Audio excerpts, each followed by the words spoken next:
Hello എല്ലാ കൂട്ടുകാർക്കും നമസ്കാരം. സീരിയൽ മാനിയ വെറൈറ്റി സ്റ്റോറീസിന്റെ ഏറ്റവും പുതിയൊരു വീഡിയോയിലേക്ക് എല്ലാവർക്കും സ്വാഗതം. ഞാൻ എത്തിയിരിക്കുന്നത് കുടുംബവിളക്ക് സീരിയലിന്റെ നാളത്തെ സൂപ്പർ ഹിറ്റ് പ്രമോ വിശേഷമൊക്കെ ആയിട്ടാണ്.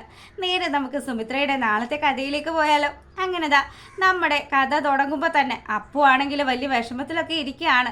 അപ്പുവിനെ ചിത്ര തന്നാൽ കഴിയുന്ന രീതിയിലൊക്കെ അവനെ ആശ്വസിപ്പിക്കാൻ ശ്രമിക്കുന്നുണ്ടെങ്കിലും അപ്പു ആണെങ്കിൽ പൂജയുടെ ഓർമ്മകളിൽ തന്നെയാണ്. അപ്പം ചിത്ര പറയുന്നുണ്ട്, മോനെ അവൾക്ക് നിന്നെ ഇഷ്ടമല്ലെങ്കിൽ പിന്നെ നീ എന്തിനാ അവളെക്കുറിച്ച് ഇങ്ങനെ ആലോചിക്കുന്നത്? നീ അവളെ മറന്നേക്ക്.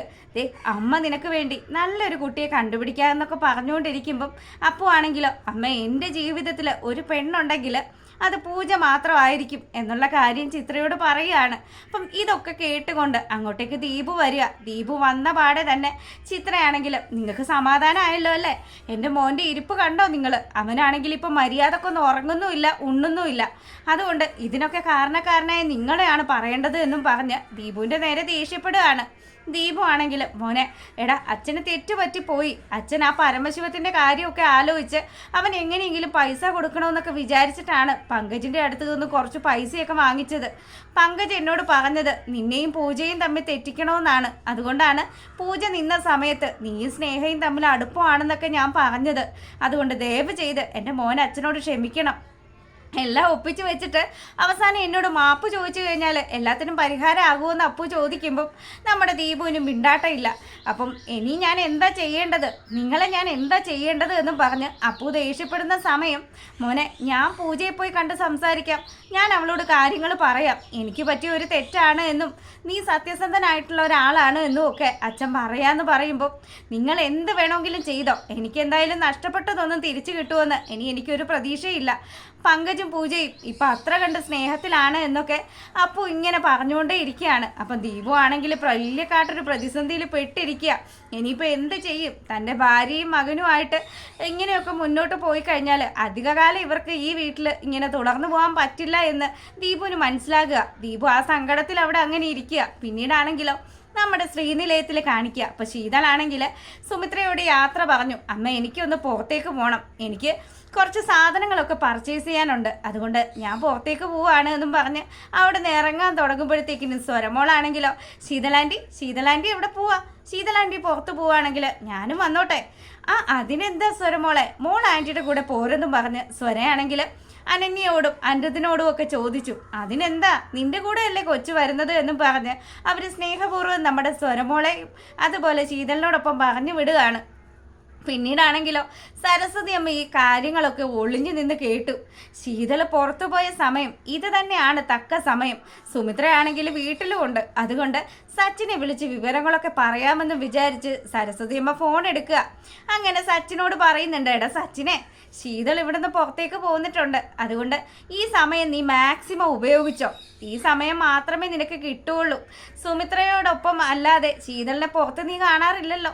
ഇപ്പം ശീതൾ സ്വരയും കൂട്ടിയിട്ടാണ് പുറത്തേക്ക് പോന്നിരിക്കുന്നത്. പോയ സ്ഥലങ്ങൾ ഉൾപ്പെടെ പറഞ്ഞു കൊടുക്കുമ്പോഴത്തേക്കിനും നമ്മുടെ സച്ചിനാണെങ്കിലോ, അച്ഛമ്മ എന്തായാലും താങ്ക്സ് ഉണ്ട് കേട്ടോ, നിങ്ങളെ ഞാൻ പ്രത്യേകം കണ്ടോളാന്നും പറഞ്ഞ് സച്ചിൻ ഫോൺ വെക്കുക. പിന്നീട് സച്ചിൻ നേരെ ചെല്ലുന്നത് നമ്മുടെ ശീതളും സ്വരമോളും കൂടി ഷോപ്പിംഗ് ചെയ്യാൻ പോയ ആ കടയുടെ വാതിക്കലേക്കാണ്. അപ്പം അവിടെ ചെന്നതും ശീതള് സച്ചിനെ കണ്ടു. ശീതള് ശരിക്കൊന്ന് ഞെട്ടി. ദൈവമേ, സച്ചിനാണല്ലോ, ഇനി ഇവൻ ഇവിടെ വെച്ച് എന്തെങ്കിലും ഒരു സീൻ ഉണ്ടാക്കുമെന്നുള്ളൊരു പേടി നമ്മുടെ ശീതളിനുണ്ട്. ശീതൾ അങ്ങനെ പേടിച്ച് നിൽക്കുമ്പോഴത്തേക്കിനും സ്വരമോള് സച്ചിനെ കണ്ടു. അല്ല ആൻറ്റി, ഈ ചേട്ടനെ നമ്മൾ അന്ന് വീട്ടിൽ വെച്ച് കണ്ടതല്ലേ? അച്ഛമ്മയൊക്കെ നിന്ന സമയത്ത് ഈ ചേട്ടൻ ഏതാന്ന് ചോദിക്കുമ്പോഴത്തേക്കിനും അത് എന്നും പറഞ്ഞ് ശീതളൊന്ന് പരിങ്ങി. എന്നാൽ കൂടിയും അത് തൻ്റെ ഭർത്താവാണ് എന്നുള്ള കാര്യം സ്വരമോളോട് പറയുമ്പം, ആൻറ്റിയുടെ ഭർത്താവാണോ? എന്നിട്ടാണോ ആൻറ്റി മിണ്ടാതെ നിൽക്കുന്നത്? ഈ അങ്കിളിനെ ഞാൻ ഇതുവരെ കണ്ടിട്ടില്ലല്ലോ, നമ്മുടെ വീട്ടിലെന്താ വരാത്തത് എന്ന് ചോദിക്കുമ്പം, അത് ചെറിയ പ്രശ്നങ്ങളൊക്കെ ഉണ്ട്, മോള് കുട്ടിയല്ലേ, മോളിപ്പോൾ അതൊന്നും അറിയണ്ടെന്നും പറഞ്ഞ് ശീതൾ അവളുമായിട്ട് പെട്ടെന്ന് അവിടെ നിന്ന് പോകാൻ തുടങ്ങുമ്പം സച്ചിനാണെങ്കിലോ ഒരു സൈക്കോ വരുന്നത് പോലെ ഇങ്ങ് അടുത്തേക്ക് വരികയാണ്. സച്ചിൻ വന്ന പാടെ തന്നെ നമ്മുടെ ശീതളാണെങ്കിൽ, വാ മോളെ നമുക്ക് വേഗം പോവാന്ന് പറഞ്ഞ് പോവാൻ തുടങ്ങുമ്പം, ശീതളെ നീ ഇവിടുന്ന് ഒരടി അനങ്ങി കഴിഞ്ഞാൽ സച്ചിൻ ആരാണ് എന്നുള്ള കാര്യം നീ മനസ്സിലാക്കും. നിനക്ക് ഇത്ര കണ്ടിട്ട് നീ പഠിച്ചില്ലേ എന്ന് ചോദിക്കുമ്പോൾ ശീതളാണെങ്കിലോ, എൻ്റെ പൊന്ന് സച്ചിനെ, ഇതൊരു മാർക്കറ്റാണ്, ദയവ് ചെയ്ത് നീ ഇവിടെ വന്നൊരു പ്രശ്നം ഉണ്ടാക്കരുത്. നിനക്ക് എന്തെങ്കിലും എന്നോട് സംസാരിക്കാനുണ്ടെങ്കിൽ എൻ്റെ അമ്മ വീട്ടിലുള്ള സമയത്ത് വീട്ടിലേക്ക് വാന്ന് പറഞ്ഞ് ശീതൾ അവിടുന്ന് പോകാൻ തുടങ്ങുമ്പം, ഇല്ല എനിക്ക് നിന്നോട് ഇപ്പം സംസാരിച്ചേ പറ്റുള്ളൂ, നീ ഇല്ലാതെ എനിക്ക് പറ്റില്ല എന്നൊക്കെ പറഞ്ഞ് നമ്മുടെ ശീതളിൻ്റെ കയ്യിൽ ബലമായിട്ട് പിടിക്കുകയാണ്. അപ്പം ശീതളിന് മറ്റു നിർവാഹമില്ല. ദേ മര്യാദക്കല്ലെങ്കിൽ നിന്നെ മാത്രമല്ല ഈ കൊച്ചിനെയും കൂടെ ഞാൻ ശരിപ്പെടുത്തി കളയൂ എന്നുള്ളൊരു ഭീഷണി കൂടി പെടുത്തുമ്പോൾ ശീതൾ അതിൽ വീണു. മര്യാദക്ക് നീ എന്നോടൊപ്പം വന്നോ എന്നും പറഞ്ഞ് ശീതളിനെയും സ്വരമോളെയും കൂട്ടി സച്ചിൻ അങ്ങ് പോവുകയാണ്. നേരെ പോകുന്നത് അവരുടെ വീട്ടിലേക്ക് തന്നെയാണ്. അവിടെ കൊണ്ടുപോയി. അപ്പം സ്വരമോളാണെങ്കിലോ, ഇല്ല ആൻറ്റി, നമ്മൾ വീട്ടിലേക്ക് പോകണ്ടേ, നമ്മളിന്ന് ഇവിടെയാണോ നിൽക്കുന്നതെന്നൊക്കെ ചോദിക്കുമ്പം, മോളെ നമുക്ക് പോവാം, നീ ഒന്ന് സമാധാനപ്പെട്.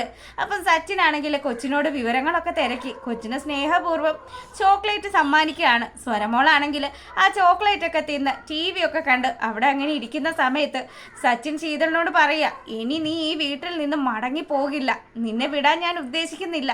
സച്ചിനെ നീ ചുമ്മാ കളിക്കല്ലേ, ഞാൻ കൊച്ചുമായിട്ടാണ് പുറത്തേക്ക് പോകുന്നത്, ചുമ്മാ ആൾക്കാർ അറിഞ്ഞു കഴിഞ്ഞാൽ പ്രശ്നമാകും, എൻ്റെ അമ്മ അറിഞ്ഞു കഴിഞ്ഞാൽ നിനക്കറിയാലോ എന്നൊക്കെ പറഞ്ഞ് സച്ചിനെ തിരിച്ച് ഭീഷണിപ്പെടുത്തുമ്പോഴത്തേക്കിനും, ദേ നീ ഈ കുഞ്ഞും ഇവിടുന്ന് ജീവനോട് തന്നെ പോകണമെന്നുണ്ടെങ്കിൽ ഞാൻ പറയുന്ന കാര്യങ്ങളൊക്കെ കേൾക്കണം, അല്ലാത്ത പക്ഷം നിന്നെ ഞാൻ വിടില്ല എന്നും പറഞ്ഞ് സച്ചിൻ ദേഷ്യപ്പെടുകയാണ്.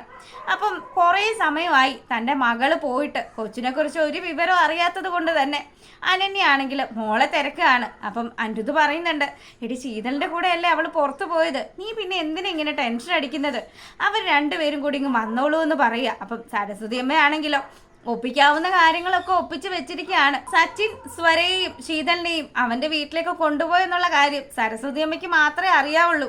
അപ്പോൾ കൊച്ചിനെ കാണാത്തത് കൊണ്ട് അനന്യ പ്രശ്നം ഉണ്ടാക്കാൻ തുടങ്ങി.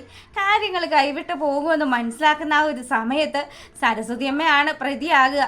എന്തായാലും അവൾ എങ്ങോട്ട് പോയി എന്താണ് എന്നുള്ള കാര്യമൊന്നും അറിയാത്തത് കൊണ്ട് തന്നെ നമ്മുടെ സുമിത്ര ഉൾപ്പെടെയുള്ള ആൾക്കാർ വിഷമിക്കുക. തന്നെയാണെങ്കിലോ സുമിത്രയുടെ അടുത്ത് പോയിട്ട്, അമ്മ ശീതളും സ്വരമോളും കൂടിയാണ് പുറത്തു പോയിരിക്കുന്നത്, എനിക്ക് ആലോചിച്ചിട്ട് ഒരു എത്തും പിടിയും കിട്ടുന്നില്ല. ആ സച്ചിനാണെങ്കിൽ ഏത് സമയവും അവളുടെ അടുത്തേക്ക് വരാനുള്ള കാര്യങ്ങളും ആലോചിച്ച് നടക്കുകയല്ലേ, ഇനി അവനെങ്ങാനും തട്ടിക്കൊണ്ടുപോയതായിരിക്കുമോ എന്നുള്ളൊരു ഭീതി നമ്മുടെ അനന്യയ്ക്ക് ഉണ്ടാകുകയാണ്. അനന്യ ഇതൊക്കെ പറയുന്ന സമയത്ത് സുമിത്രയാണെങ്കിലോ, മോള് വിഷമിക്കുമൊന്നും വേണ്ട, അമ്മ പോയി അന്വേഷിക്കാമെന്നുള്ള കാര്യമൊക്കെ പറഞ്ഞ് സുമിത്ര വീട്ടിൽ നിന്ന് ഇറങ്ങുകയാണ്.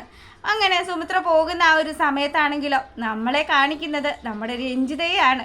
രഞ്ജിത അരവിന്ദനുമായിട്ട് സംസാരിക്കുക. അരവിന്ദേട്ടാ, ഇനി നമ്മൾ ഇങ്ങനെയൊക്കെ കളിച്ചു കഴിഞ്ഞാൽ ശരിയാവില്ല, നമ്മൾ കുറച്ചുകൂടി ബുദ്ധിപരമായിട്ട് ചിന്തിക്കണം, പൂജയെ എങ്ങനെയെങ്കിലും ഈ വീട്ടിൽ തിരികെ കൊണ്ടുവരണം, അതുകൊണ്ട് തന്നെ നമ്മൾ ആ രീതിയിലൊക്കെ പ്ലാൻ ചെയ്യേണ്ടതുണ്ട്. പങ്കജെ, മോന് അമ്മ പറയുന്ന കാര്യങ്ങളൊക്കെ മനസ്സിലാവുന്നുണ്ടോ എന്ന് ചോദിക്കുമ്പം, മമ്മി എന്ത് പറഞ്ഞാലും ഞാൻ അതുപോലെ തന്നെ ചെയ്തിരിക്കും, പൂജ ഈ നിമിഷം ഇവിടെ കൊണ്ടുവരണോ, മമ്മി പറയും, ഞാൻ അതുപോലെ തന്നെ ചെയ്യാമെന്നൊക്കെ പറയുമ്പോൾ ഇപ്പം നമ്മൾ എന്തായാലും ചെയ്യേണ്ടുന്ന ഒരു കാര്യമുണ്ട്, പ്രതീഷിനെ എങ്ങനെയെങ്കിലും സുമിത്രക്കെതിരെ തിരിക്കണം, അതിനുവേണ്ടി പ്രതീഷിനെ പോയി ജയിലിൽ പോയി ഒന്ന് കണ്ടാലോ എന്നുള്ള കാര്യം മമ്മി ആലോചിക്കുകയാണ് എന്ന് പറയുകയാണ്.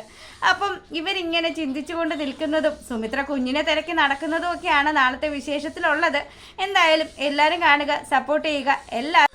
എല്ലാ കൂട്ടുകാർക്കും നല്ലൊരു ഈവനിംഗ് ഒക്കെ ആശംസിച്ചുകൊണ്ട് വീഡിയോ വൈൻഡപ്പ് ചെയ്യാണ്. താങ്ക്